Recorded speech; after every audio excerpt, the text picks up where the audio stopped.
Hello guys, I welcome you all to tonight's video. It's another beautiful opportunity for us to be together again. It is the time for the $500 trading tips for trading boom and crash, where we usually analyze the market together, check out the market direction, and of course I always use it as an opportunity to give us trading tips on what to go for whenever we are trading. And we will be having another edition of it again tonight. But before we go fully into it, in case you're joining me for the first time, I welcome you all to Qora detectorK. This is a platform which I used to share with you my ideas on how you can make some cool cash for yourself online, most especially within the forex niche. All you need to do is just for you to take some time to browse through the channel, watch my training videos, make sure you understand every part of the trading strategies, and do your own personal research about it to know if it is, to understand the strategies very well.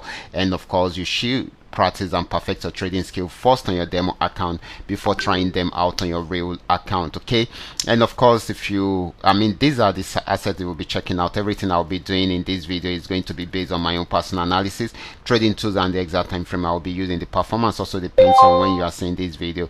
If you are not joining me live and direct, then you will have to have a recheck on the chart before you can follow up with the trading activities. As for the $500 profit per day, it all depends on your trading capital. The more your trading capital, the easier it is for you to achieve, but you can always grow your small trading capital into something reasonable. Okay, so quickly let's go straight into what we have right here, starting with boom 1000. Okay guys, this is boom 1000. I'm using the 3M trend Mayoka trading indicator, and I'm on 5-minute time frame. And of course, if you have noticed, this actually got to the resistance zone and it was unable to break out above the resistance zone. You can see it pulled back and went back here to get to this particular this particular level, this particular resistance level, and of course it started selling right from there because it was unable to break out above it around there, so it also respected it around there, and of course you can see it selling from there. We got a sell signal around there. This is the downtrend signal, and it kept on going down, and of course even though it played around there for a while, but it later broke out below it to get to this particular region. Okay, so if it's unable to break out below the support zone, it's going to go back on buy trend because it has gotten to a support zone already. Selling at the moment might not be for a very long time since it is at the support zone already. So if it is unable to break out below that, then it's going to go back into a buy trend. So the next asset is going to be boom 500. This is one thing I love about this indicator. You can see right here it gave us a sell signal, and of course it sold till it got to the support zone, and around it gave us a buy signal. Check it out, it's buying. Okay, and it is still buying, trying to break out above this. Once it breaks out above it, it will be targeting the next resistance zone. So this is still buying at the moment. Okay, so you should look out for that. Okay, so the next asset is going to be crash 1000.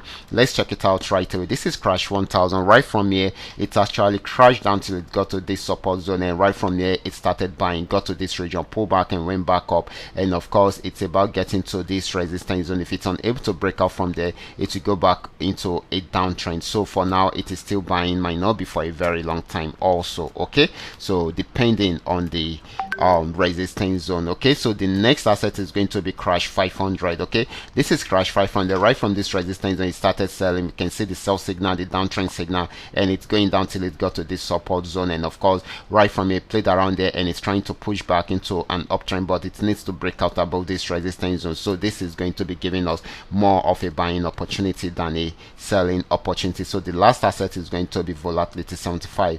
This is volatility 75. Volatility 75 had also been on a very strong uptrend, just the way we are saying it, even though there are major pullbacks in between, and of course getting to this resistance zone, it broke out above this particular resistance zone, and of course it's moving towards the next resistance zone. If it's unable to break out from there, to go back on downtrend, but for now it is still more of a buying opportunity than a selling opportunity. These are all that we are able to come up with tonight. All you just need to do is just for you to understand every part of the analysis and apply them carefully whenever you are trading. For those of you who are here to perfect your trading skill, can you go back to the channel, watch my training videos, make sure you understand every part of it, and of course do your own personal you should do your own personal practice on your demo account before you try it out on your real account. And if you love my videos, can you give me thumbs up and share with families and friends? And if you are yet to subscribe to this channel, kindly do so right away so that you can be notified whenever I upload a training video like this. Watch out for my next video. Until then, God bless you.